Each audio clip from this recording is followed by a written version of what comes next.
So the topic for today's video is how to train your kids in handstand. And basically how this came about is I was doing an online consult with somebody, and they said, I have a 6-year-old daughter.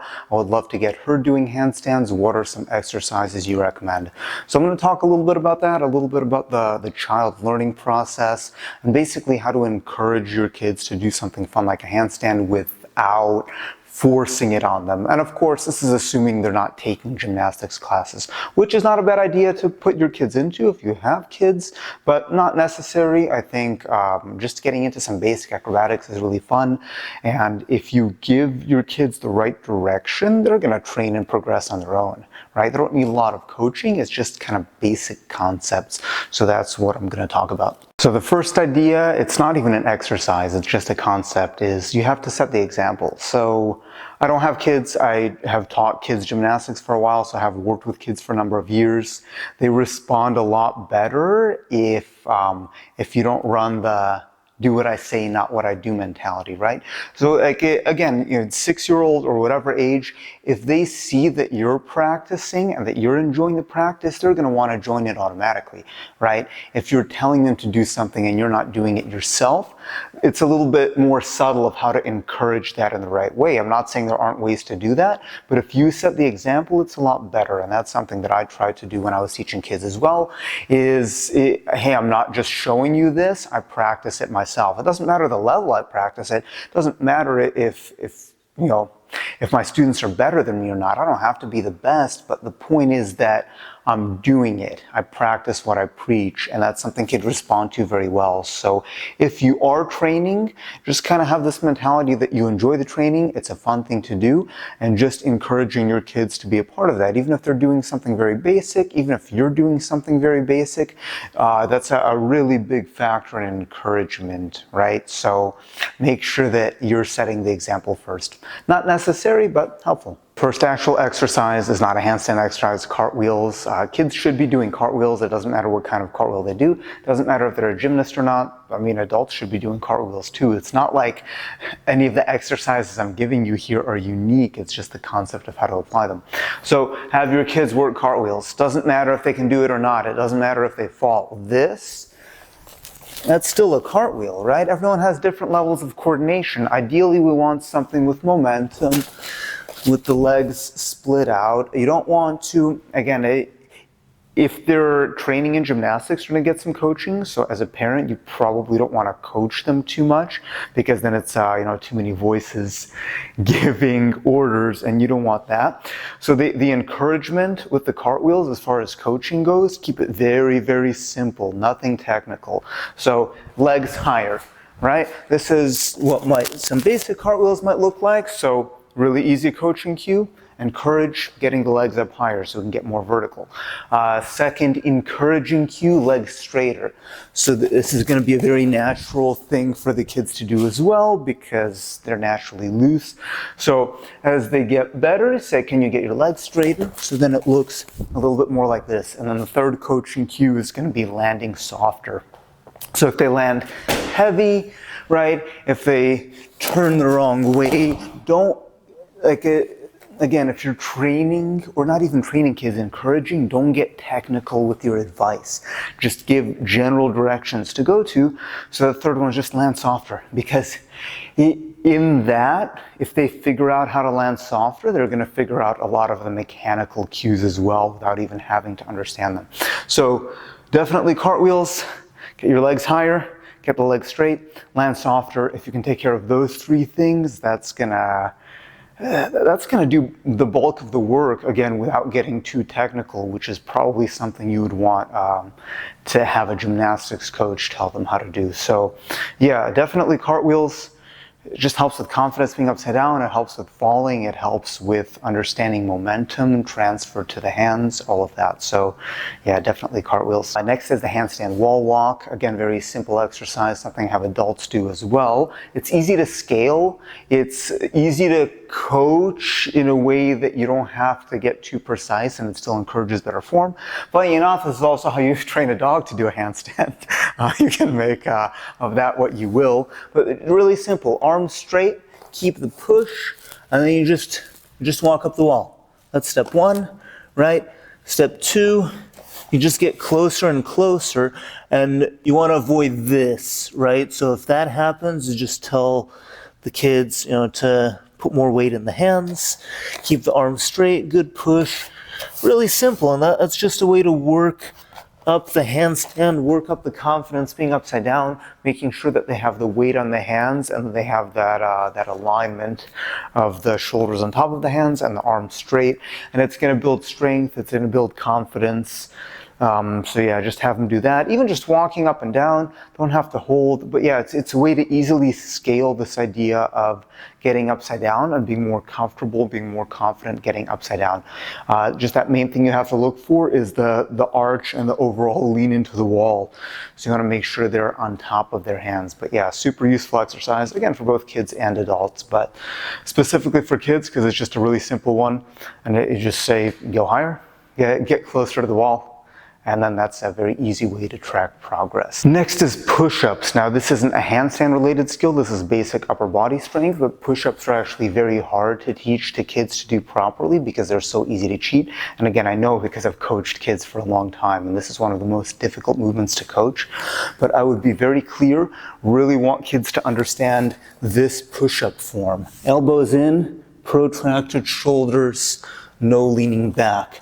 And it's actually the hardest way to do a push-up. So how do you focus on it? Focus on the elbows in form because that helps a lot, and then focus on the weight in the hands. So the shoulders going forward. And with the mentality, you have to teach the kids, first of all, don't throw numbers out there. I think that was, in my opinion, one of the more detrimental things to the kids, because it's like, okay, the kid doesn't understand how to do one clean push-up. That's not their fault. That's not a natural thing to do. Naturally, your body tries to save energy. You lean back into the feet. That's a very natural response. So if the kid can't do one good push-up, I'm not going to tell them to do 10 because they're going to cheat it even more. So that's something that I had a lot of success with when I coached kids, especially in developing basic strength. Clean single reps. So holds here, right? Going slowly on the way down, making sure that the shoulders stay protracted, making sure that the elbows go in. The elbows in is really helpful because that kind of helps to set the shoulders in the right position. Negatives, pushing. If they do this, it's not ideal, but it's not the worst thing you could do as long as the shoulders stay in front of the hands. But that elbows in cue is very important because it builds a basic strength, it builds basic understanding of pushing mechanics, and it builds an understanding of how to put the weight into the hands instead of leaning away from it. So yeah, singles, that's the best advice I can give, is just clean single rep. Don't drop and give me 10. Show me one clean push-up with tempo. That was a big one for my kids. Pull-ups as well. I don't need you to do 10 because you can't do one. Show me one clean one, and then we build from there. And I reward form and technique over numbers. I don't care how many you can do if you can't do one right. So yeah, just one is what we're looking for. One clean push-up, elbows track inwards, no momentum, hold, boom. This goes beyond just handstands. If you can teach your kids to do correct push-ups like this, it's going to help them in many other areas. And if you put them into different sports later, you know how much respect they're going to get from the coach? Like if I'm coaching kids and I have them do a couple push-ups and I see kids doing push-ups like that, I'll give them a nod of respect. I'm like, yeah, I like you. So just a thought, definitely push-ups. Next exercise is a spotted handstand, just spotting your kids for handstand, holding them up. Can't demonstrate how to do that because I don't have anyone to help me out, but essentially you want to spot in a way that helps them to hold themselves up and kind of, I don't want to use the word punishes, but it encourages them to stay up. So depending on their level, I might take their legs if they're light enough and just pull them up, and then say push with the shoulders and gradually put more weight into the hands. What I want to make sure if I'm holding a kid's feet and spotting them for a handstand is I don't want to give them too much support, but I want to give them enough that they don't flop. So if I catch them sinking, I tell them push, and I might lift up a little bit as I do that. If I catch them leaning away from being on top of their hands, I might put them back to center or try to verbally cue them. And I want to get them the feeling of just being in the handstand, because they'll learn if you just spot them enough. But I want to be very careful with how much I'm helping. And very important cue in coaching, not only kids, but especially kids, because they cheat without knowing, is you don't let them push off you, right? If they try to use me as leverage, that's something that's not helping them learn the skill on their own. So that's when I either put them down or change how I spot and just let go. So that's a really important thing. You want to encourage them to hold it on their own and give them kind of just enough help to help them understand that and be in that position. So yeah, definitely you should spot your kids for your handstand. I mean, that would be a whole nother series of videos of how to spot, because it's a very subtle thing. But even if you're not good at spotting, like just holding them up is going to help them learn, because they're spending time in that position. Back to wall handstand. Also very useful exercise, very basic. Again, it's not the exercise itself, it's just how to cue it, how to coach it. So the kick up to the back to the wall, I want to encourage straight legs and a very gentle touch, right?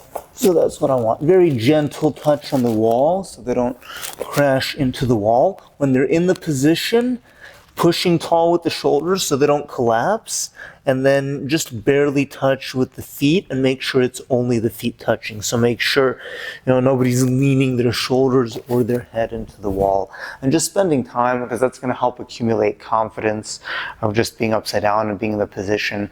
So nothing fancy here.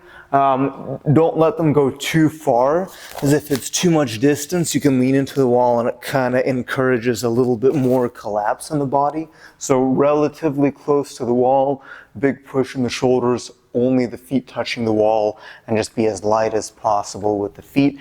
Those are good encouragements. If they get good with that, they'll spend more time upside down, they'll enjoy being upside down, and then it'll lead to more gains later on. And then finally is the freestanding kick up to handstand. So I can be very technical when I teach this skill, but again, if we're training kids, we don't want to be technical.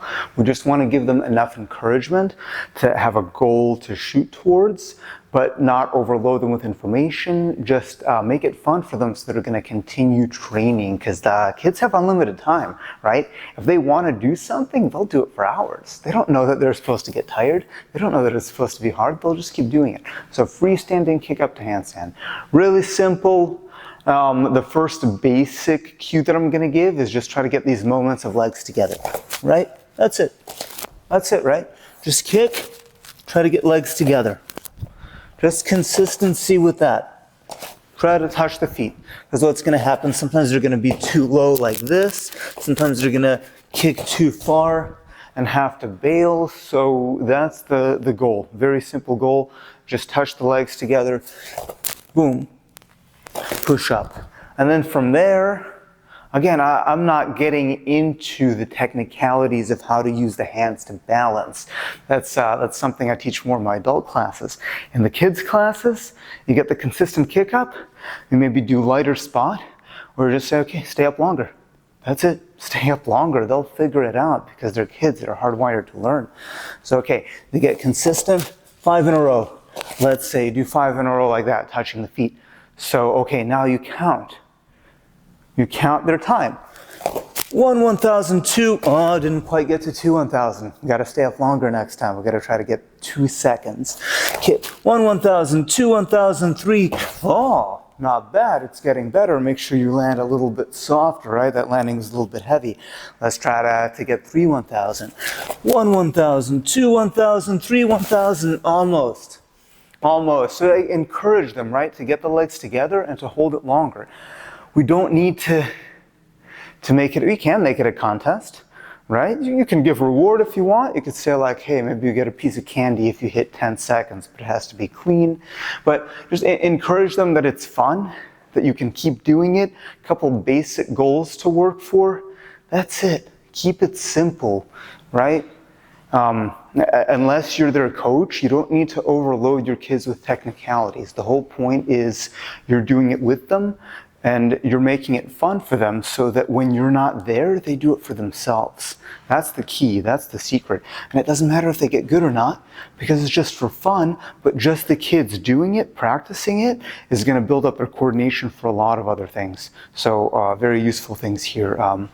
Yeah, just a few tips to help get your kids primed for handstand practice. So I hope you found this video helpful, whether you have kids or not. It can give a little bit of insight of how to teach kids. And again, this is kids that I'm not necessarily coaching.